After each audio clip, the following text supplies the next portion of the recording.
SIP हम सुनते हैं, बहुत सारे सवाल हमारे माइंड में आते हैं, बहुत सारे फंड, क्या हम इसमें एसआईपी कर सकते हैं, ये सही होगा? क्या हम ऐसे स्टार्ट कर सकते हैं, ये सही होगा? गोल्ड में करें या हम म्यूचुअल फंड में करें या ईटीएफ में करें या क्या करें? बहुत सारी क्वेश्चंस, हम इतने कंफ्यूज हो जाते हैं कि हमें लगता है कि यहाँ पे पैसे एंड रिटर्न्स नहीं दिया जाएगा जिस तरह से हमें बताया जाता है, क्योंकि आपको एसआईपी के नाम पे क्या बताया जाता है कि जब आप 500 भी इन्वेस्ट करोगे तो आप करोड़पति बन सकते हो, आप लखपति बन सकते हो। ये सारी कंफ्यूजन और ये सारी क्वेश्चन से हम क्या होते हैं, डर जाते हैं या कंफ्यूज होकर छोड़ देते हैं। लेकिन एसआईपी को समझना उतना भी टफ नहीं है जितना आप लोगों ने बना के रखा हुआ है। जैसे एसआईपी क्या होता है, एसआईपी में कैसे इन्वेस्ट करना चाहिए, किस फंड में इन्वेस्ट करना चाहिए, कौन कौन सी गलती नहीं करनी चाहिए, इस सारी चीजें आपको इस वीडियो में पता चलने वाली है। तो वीडियो को एंड तक देखिएगा, जो भी पर्सन है वो अच्छे से देखिएगा। सबसे पहली बात, आप एक दिन के लिए इन्वेस्टमेंट नहीं कर रहे, आप सालों के लिए इन्वेस्टमेंट कर रहे हैं, तो थोड़ा ध्यान से देखिएगा। कोई भी क्वेश्चन हो तो आप मुझसे पूछ सकते हैं कमेंट करके, मेरी इंस्टाग्राम आईडी है, वहां पे भी जाके आप पूछ सकते हैं। तो सबसे पहली बात आती है एसआईपी होता क्या है। इससे पहले जो भी पर्सन मेरे चैनल पे न्यू है, चैनल को जरूर से जरूर सब्सक्राइब कर लीजिएगा, और वीडियो अच्छी लगी हो तो वीडियो को भी लाइक कीजिएगा, और वीडियो और अच्छी लगी तो आप मुझे एक अच्छा सा कमेंट भी कर सकते हैं। ओके, चलिए वीडियो को शुरू करते हैं। तो सबसे पहली बात करेंगे एसआईपी क्या होता है। तो एसआईपी का मतलब क्या होता है कि आप एक अमाउंट फिक्स करते हो, जैसे कि आपके अकॉर्डिंग जो सही अमाउंट है। जैसे आप सोचते हो कि हम तो 5,000 से नहीं कर सकते, हम 1,000 से ही करेंगे, राइट? आप 1,000 से ही करो, कोई दिक्कत नहीं है, यहाँ पे कोई दिक्कत नहीं है। आप 100 रुपये से लेकर आप जितना ज़्यादा अमाउंट तक एसआईपी स्टार्ट कर सकते हो, यहाँ पे ऐसा कोई दिक्कत नहीं है। लेकिन हमें क्या बताया जाता है, नहीं आप इतना ही से कीजिए तभी सही होगा। नहीं, जो भी आपको सजेस्ट कर रहा है कि आप 5,000 से कीजिए, आप 10,000 से कीजिए या आप 3,000 से कीजिए, ये कुछ नहीं होता है। जितना आप कर सकते हैं पैसे अपने अकॉर्डिंग इन्वेस्ट, उतना ही कीजिए, ठीक है? अगर आप 1,000 से इन्वेस्टमेंट स्टार्ट करना चाहते हैं तो आप 1,000 से ही कीजिए। ओके, आप एक फिक्स डिपॉजिट करते हो और फिक्स अमाउंट आप तय कर देते हो। इसके लिए आगे क्या क्या प्रोसेस लगते हैं वो भी बताएंगे। उस फिक्स डिपॉजिट को आप ऑटो पे में लगाना, जिससे क्या होता है, जैसे आप नेटफ्लिक्स ये सारी चीज़ों को सब्सक्रिप्शन लेते हो ना, ऑटो पे में आपका सेम उसी तरह से आप है ना इसको भी ऑटो पे में लगाइए। और नेटफ्लिक्स से आपका कुछ नहीं होने वाला है, जो पैसा आप वहाँ पे खर्च कर रहे हैं उसको यहाँ पे खर्च कीजिए। आपका बहाना रहता है कि मेरे पास पैसे नहीं है, आप जो फालतू खर्च कर रहे हैं उसको छोड़ के यहाँ पे खर्च कीजिए, जो आपको रिटर्न्स देने वाले हैं। नेटफ्लिक्स या आप जो बर्गर पिज्जा खा रहे हो, ठीक है, 2 मिनट के लिए आपको संतुष्टि होती है, लेकिन तीसरे मिनट के बाद आपको चिंता होती है कि आपके पास है ना वेल्थ क्रिएट नहीं है, आप कल होके बहुत सारा दिक्कत आ सकता है। तो इसके लिए आपको 1,000 2,000 जितना अमाउंट आपके ऊपर है, आप जितना कर सकते हो उतना करके स्टार्ट कर सकते हो। एसआईपी स्टार्ट करने का स्टेप बाय स्टेप प्रोसेस, पहला क्या होता है, आपको केवाईसी करना पड़ता है, ठीक है, जिसमें आधार, पैन, बैंक अकाउंट लगता है। इससे आप एसआईपी को स्टार्ट करने के लिए सबसे फर्स्ट प्रोसेस यही रहता है कि आपको केवाईसी करना होता है, और केवाईसी में जो भी डॉक्यूमेंट लगता है वो भी हम लिख दिए हुए। देखिए, कंफ्यूजन होने के बाद आप इसका स्क्रीनशॉट लेके आराम से पढ़ के आराम से कर सकते हैं, ठीक है? दूसरा, प्लेटफॉर्म चूज करना पड़ता है। देखिए, बहुत सारे ऐप है, बहुत सारे डिमेट अकाउंट है, जीरोधा ले लीजिए, अपस्टॉक या पेंजल वन ले लीजिए, बहुत सारी है। लेकिन आपके अकॉर्डिंग कौन सा सही है वो आप है ना चूज कर सकते हैं। जो आपको बेस्ट लगे उसको चूज कीजिए, उसमें केवाईसी कीजिए, ठीक है? और उसमें आप है ना रेगुलर एसआईपी कर सकते हैं या आप है ना डायरेक्ट एसआईपी कर सकते हैं। अब इस पे हम वीडियो लाएंगे कि रेगुलर एसआईपी क्या होता है और डायरेक्ट एसआईपी क्या होता है। आपको शॉर्ट में बता देते हैं, ज़्यादा बेनिफिशियल होता है डायरेक्ट एसआईपी, रेगुलर से ज़्यादा बेनिफिशियल होता है। आपको कम अमाउंट में आप है ना ज़्यादा ये अच्छा काम करता है। अब इसमें क्या क्या प्रोसेस है, क्या बेनिफिट्स है, वो अगली वीडियो में आने वाली है, तो उसके लिए आप चैनल को जरूर से जरूर सब्सक्राइब कर लीजिएगा। और जिनको भी इनका 2 पार्ट चाहिए कि हाँ रेगुलर एसआईपी या डायरेक्ट एसआईपी चाहिए, तो वो मुझे कमेंट करके भी बता सकते हैं। फंड टाइप्स, यानी सबसे इम्पोर्टेंट क्या होता है, चलिए इतना प्रोसेस तो सभी करके रखते हैं, यहाँ तक आप प्रोसेस करके रखते हो, ठीक है? यहाँ तक आप टोटल लोग प्रोसेस कर चुके होंगे या किए भी होंगे या करने भी आता होगा। ओके, मेन बात क्या आता है कि आपको ये नहीं पता रहता है कि रेगुलर एसआईपी ले या डायरेक्ट एसआईपी ले, आपको इसमें फ़र्क ही नहीं पता है, फिर आप इसमें कंफ्यूज होते हो, जिसके कारण आपको सिर्फ पता रहता है कि एसआईपी करना है, इसमें ये नहीं पता रहता है कि रेगुलर एसआईपी क्या होता है और डायरेक्ट एसआईपी क्या होता है, जिसकी वजह से आप कंफ्यूज हो जाते हो। कोई बता भी दिया तो आप कंफ्यूजन से रुक जाते हो। अगर कंफ्यूजन से नहीं रुकते हो तो आपको जो सजेस्ट किया कि रेगुलर अच्छा होता है तो रेगुलर ले लेते हो, डायरेक्ट अच्छा है तो डायरेक्ट ले लेते हो। ओके, अब आते हैं फंड डिसाइड। तो अगर आपका फंड सही है, देखिए सबसे पहली बात, फंड डिसाइड करते वक्त आप एक फंड में पूरा पैसा मत डालिए।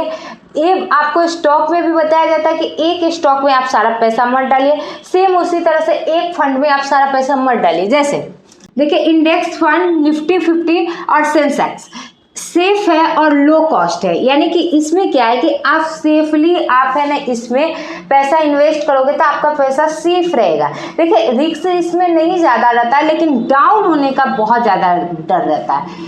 यहाँ पे क्या है, लार्ज कैप स्टेबिलिटी रहता है, माने स्टेबिलिटी का मतलब आप ये समझिए कि लार्ज कैप में आपने देखा है 2% उठा तो 1% गिरता है, यानी कि उसमें गिरने की चांसेस उतना नहीं रहती जितना स्मॉल कैप या मिड कैप में होती है। स्मॉल कैप में क्या होता है कि वो जितना ऊपर उठा उतना ही नीचे भी गिरता है, फिर उतना माने इसका पूरा बराबर रहता है, जिसके कारण आपको प्रॉफिट नहीं दिखता है। इसमें ये है कि रिटर्न्स आपको ज़्यादा दिखता है और रिटर्न्स होता भी है, लेकिन आपका फंड के अकॉर्डिंग आपको जितना रिटर्न्स मिलना चाहिए, आप फंड अगर सही से नहीं चूज किए हो तब नहीं मिलेगा। स्टेबिलिटी दिखना जरूरी है, चाहे मिड कैप हो चाहे लार्ज कैप हो या आप है ना स्मॉल कैप में करो।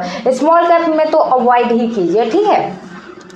ELS फंड टैक्स सेविंग है, यानी कि इसमें टैक्स सेविंग यानी इसमें आप टैक्स को बचा सकते हैं। क्या होता है, टैक्स में भी आपका बहुत सारा पैसा चला जाता है, तो आप टैक्स सेविंग से भी आप है ना SIP को स्टार्ट कर सकते हैं। तो आपको एक चीज़ दिख गया कि आपको निफ्टी 50 इंडेक्स और आप सेंसेक्स ये सारी चीज़ें में आपका लो कॉस्ट लगता है और सेफ भी रहता है। अमाउंट डिसाइड करें, जैसे आप 520 से स्टार्ट कर सकते हैं, जिसमें आपका सैलरी का 20 से 30% होना चाहिए।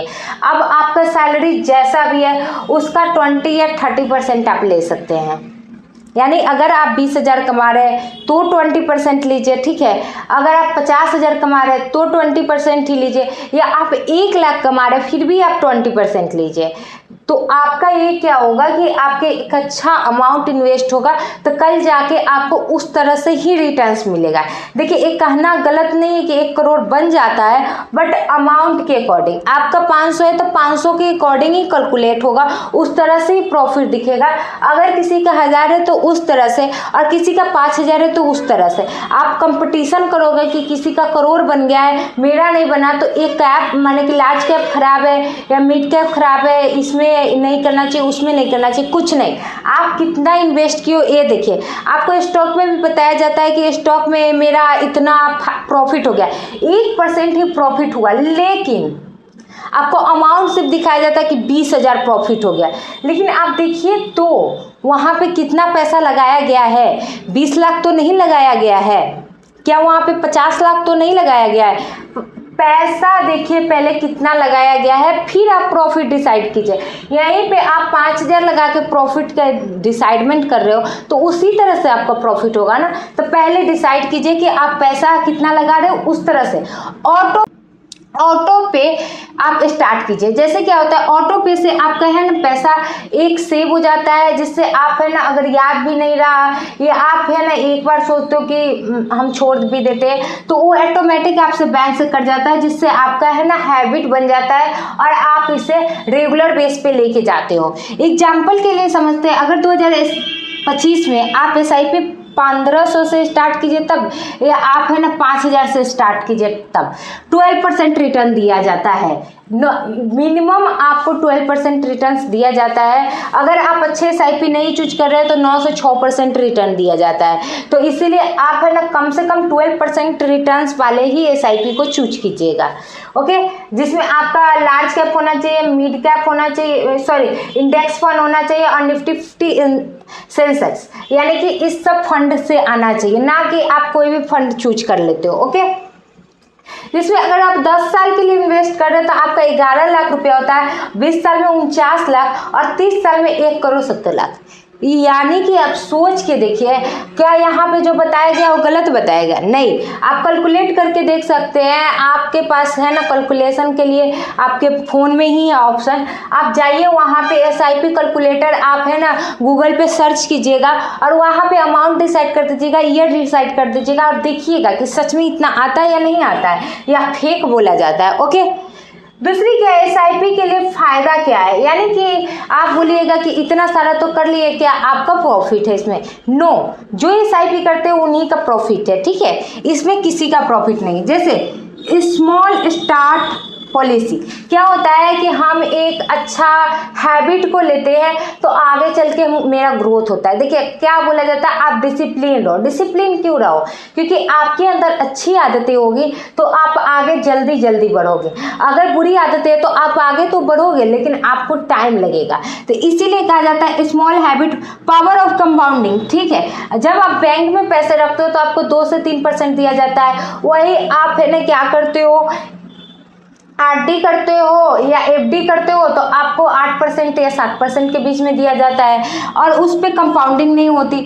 दूसरी, रुपीज कॉस्ट एवरेजिंग से रिस्क कम हो जाती है, यानी कि आप रुपीज कॉस्ट करते हो तो उससे रिस्क भी कम हो जाती है। और डिसिप्लिन और महंगाई से भी आप डील कर पाते हो। जैसे अगर आप RD और FD करते हो तो क्या होता है, 8% पर आप महंगाई भी उस तरह से 8% बढ़ जाता है, लेकिन यहाँ 12% है और उस पर से भी आपको जो पैसा कैलकुलेट होके एक साइड हुआ उस पर भी कंपाउंडिंग स्टार्ट हो जाती है, तो आप महंगाई को भी बीट कर सकते हो यहाँ पे। लेकिन जब आप FD कराते हो तो उसमें महंगाई को आप बीट नहीं कर सकते हो। 10 साल में अगर 1 लाख का आपका है ना दुगना करने का चांसेस तो कम रहता है अगर आप 5 साल के लिए, तो वहाँ पे क्या होता है कि अगर वो दुगना भी पैसा हो गया तो उस समय उसकी वैल्यू उतना ही है जितना 1 लाख का है। ओके, तो उसका कोई बीट नहीं कर सकता। ओके, अब कॉमन मिस्टेक हम क्या करते हैं, शॉर्ट टर्म में सोचते हैं कि 1 से 2 साल में मेरा ये रिटर्न आ जाए। कौन सा रिटर्न? 11 लाख, 49 लाख, तो ये पॉसिबल नहीं है।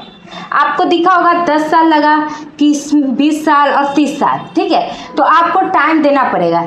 गिरने पर पैनिक होकर सेल कर देना, यानी हम क्या करते हैं, जैसे स्टॉक को सेल कर देते हैं उस तरह से हम पैनिक होकर SIP को भी सेल कर देते हैं, तो ये भी नहीं करना चाहिए। इससे भी आपको कोई प्रॉफिट नहीं है, लॉस तो 100% है। ओके, सिर्फ एक ही फंड में इन्वेस्टमेंट करना। क्या बताएं कि आप मिक्स करके फंड को चूज करके तब पैसा लगाएं, एक फंड में पूरे पैसे को मत लगाइए। SIP को स्टॉप कर देना, बेच देना, यानी हम क्या करते हैं, बेच देते हैं SIP को, यानी स्टॉप कर देते हैं। स्टॉप माने क्या है कि अगर इस मंथ हमको नहीं डालना है तो छोड़ देते हैं ना, अगले मंथ डालेंगे। इस तरह से आपको नहीं करना है, SIP को रेगुलर करना है। जैसे आपको EMI को रेगुलर रखते हो, अगर मिस कर दिए तो आपके ऊपर EMI का है ना जो फंड से आता है कि इतना आपको जुर्माना देना पड़ेगा, इतना एक्स्ट्रा पैसा लगेगा, ये सारी सेम उसी तरह से आप सोचो कि इसमें भी वही ऑप्शन है। अगर आप नहीं सोचते हो तो आप डिसिप्लिन इंसान नहीं हो, और कल हो कि जो आप सपना देखते हो कि इससे इतना हो जाएगा तो बिल्कुल भी नहीं होगा। बेस्ट मिनिमम आप 5 से 10 साल के लिए SIP कीजिए, ठीक है, और डाइवर्सिफाई कीजिए, ठीक है। कभी भी एक फंड में सारे पैसे को मत डालिए। जैसे डाइवर्सिफाई का मतलब index plus large plus mid cap, यानी तीनों का मिक्सअप होना चाहिए तो आपका अच्छा फंड माना जाता है। किसी में आप 1000 डालें, किसी में 2000 और किसी में 500, इस तरह से जितना आपका अमाउंट है। ओके, और डायरेक्ट प्लान लीजिए, ठीक है, ऑलरेडी हम आपको बता चुके हैं। ईयरली रिव्यू कीजिए, फंड का कैसा रिव्यू है, कैसा आपको रिटर्न्स दे रहा है। कोई फंड तो ऐसा तो नहीं है कि आपको रिटर्न्स के नाम पे सिर्फ दिखा रहा है कि हाँ ये हो, ठीक है, तो ये सारी चीज़ें आपको करनी चाहिए।